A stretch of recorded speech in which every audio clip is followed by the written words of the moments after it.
you can't enjoy gaming, you're in some sense being left out of the conversation. Your friends are all playing, and if you can't participate, you're kind of socially disconnected from them. Project Leonardo, with the help of the community, with the help of accessibility experts, has been realized today as the access controller.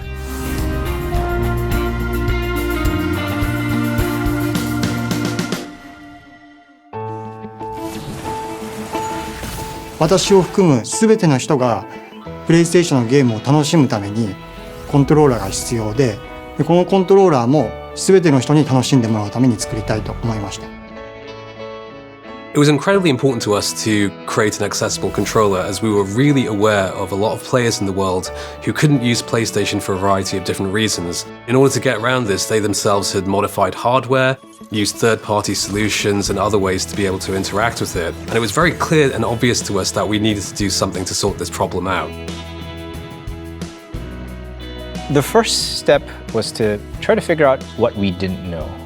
Not being disabled myself, it was very important for me that we try to learn and understand what it was we needed to solve for. To get this right, we really need to engage the community. We really need to be talking to experts in this field to advise and guide us on what challenges we need to solve. How do we go about solving it? And we spent a lot of time consulting with experts such as from Able Gamers, from Stack Up. They're a military disabled veterans organization with special effect over the United Kingdom. And they lent us a lot of insight into key challenges that were preventing people from interacting with a standard controller.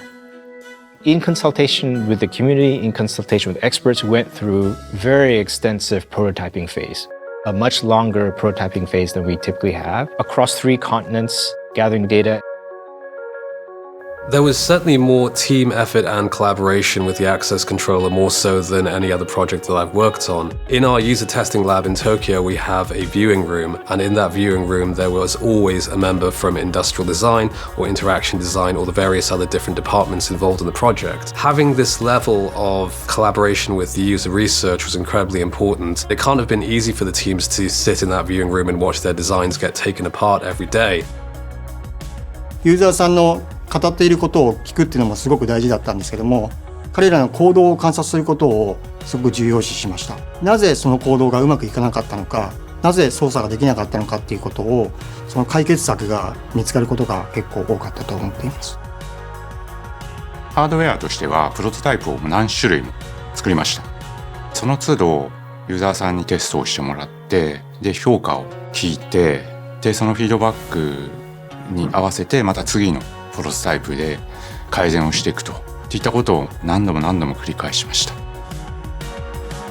Because it was a new concept, there was a lot of understanding of the target user first. My design partner, he's really good at creating high fidelity prototypes. プロモーションムービーのプロトタイプとかも作って、実際にユーザーテストをする前に、その PS5 で操作する前に、そういうプロモーションムービーを見て、情報を見てからやってもらうとか、より現実的な環境でユーザーテストするっていうのを準備してました。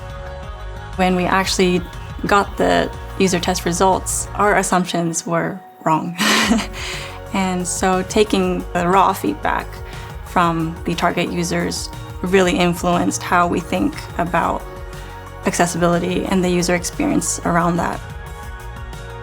ユーザーの方に見ていただいて、ここが使いやすいよとか、逆にこの構造だとここが使いにくいとか、指が入らないので物が取れないとか、そういう使いやすいとかのフィードバックをもらって、どんどんブラッシュアップをしてきました。One of the greatest challenges with working on the Access controller was trying to synthesize results from such an ubiquitous device. You have all of the different hardware buttons, you have all of the different software options, as well as the accessibility conditions and the various games that people use. They could be using it with a DualSense, or they could be using it in the pairs. The amount of different configurations that were out there was overwhelming at first.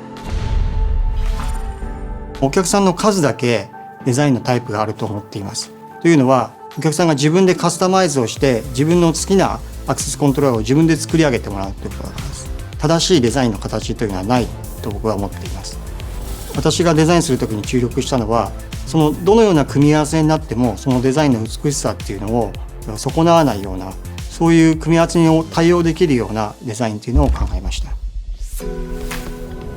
We wanted to provide a unique accessible controller that helped solve 3 key challenges. You didn't have to hold it to use it. It was much easier to press buttons that were all organized in a single plane, and had a lot of thumbstick repositionability and flexibility. And we want to deliver all of that in a controller kit that you could customize and adapt from day one out of the box. 基本的に円形をしていて、その一端にアームがついてます。円形の真ん中にはセンターボタンという一番大きいボタンがあるんですけど、その周辺に8つのボタンがこう放射状に並んでるんですね。このコントローラーは方向についてもお客さんが自由に設定することができます。上も下も右も左もお客さんは自由なんですね。なんでどのように置いても同じようにボタンの配置が操作できるように円形にデザインされているんですけど、その時にそのボタンの特徴だけを変えることで、お客さんが自由な方向に置いて、その場所で一番適切なボタンの配置っていうのをつけられるようにしてます。フラットボタンっていうのをまず僕らとしては標準と定めてそれを用意したんですけど、実際一番ユーザーさんに人気があったのはピローボタンっていう枕のような形をしたボタンキャップ、それが一番触り心地だったり使い心地がいい。スティックキャップと高さが近くなるんですよ。そうすると手の移動距離が短くて操作できるっていうのが、そういったフィードバックがユーザーさんからありまして、それが大事だったんだって気づかされましたね。使いやすいスタイルっていうのがそれぞれあると思います。で、机の上で使いやすい人もいれば、膝の上で使う人、それからそういったアンプスマウントで車椅子で使う人っていう、様々あるので、そういったのも生活スタイルの中で本当により快適に使えるっていうオプションとして、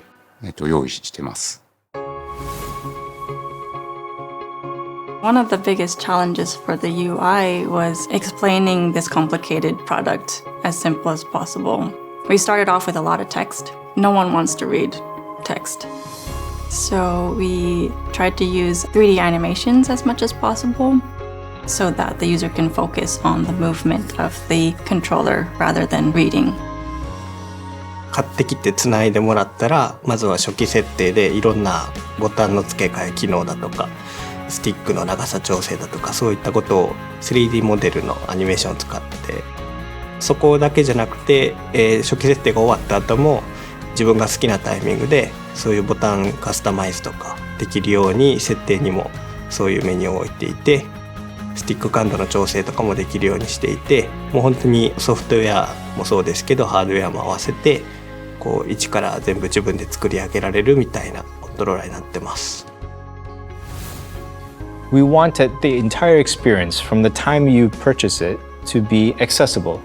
going all the way to the packagings of the unboxing experience is designed to be openable with one hand, for example.